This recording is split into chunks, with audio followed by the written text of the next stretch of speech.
The former general's candidacy has been expected for months, so U.S. officials say they're focusing now on the freedom of Egypt's electoral process. Deputy State Department spokeswoman Marie Harf. It is up to the people of Egypt to determine their future. And we have also repeatedly said that as the people of Egypt go to the polls to do that, it must be in a climate that's free from intimidation, where people feel they can vote for and support whatever party and whatever candidate they want to.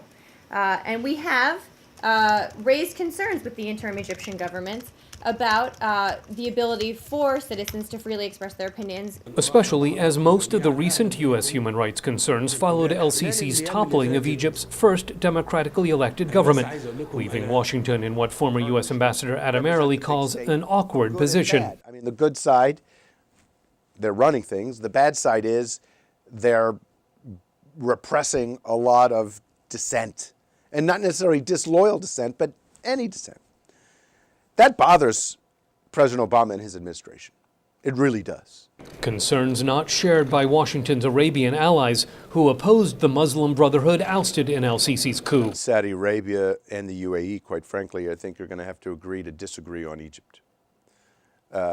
Saudi Arabia and the UAE are backing Sisi and the current government in Egypt to the hilt, because they see the alternative as chaos.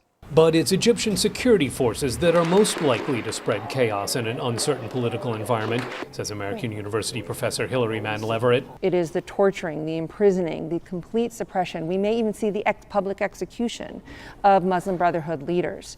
That is something that will just radicalize the Muslim Brotherhood in a way that happened in previous presidencies in Egypt under Nasser and Sadat, where you also had the precursors of al-Qaeda. Threats that she says cannot be resolved by joining Saudi backing for General Sisi. The idea that we can work with Saudi Arabia in Egypt to suppress popular views, popular dissent, is a recipe for disaster. Deepening Washington's divide with Riyadh is the war in Syria, where Saudi Arabia wants the United States to take a more active role backing rebels fighting the government in Damascus. U.S. Institute of Peace analyst Steve Heidemann says that's affecting how Saudi Arabia approaches elections in Egypt. I think it increases the risks of Saudi Arabia taking a somewhat different position on what's happening in Egypt than the U.S. would like to see. So there are a variety of spillover effects that follow. Following his meetings here in Italy, President Obama travels to Saudi Arabia, where he and Secretary of State John Kerry are meeting with King Abdullah.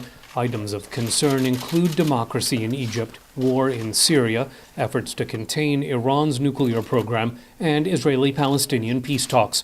Scott Stearns, VOA News, Rome.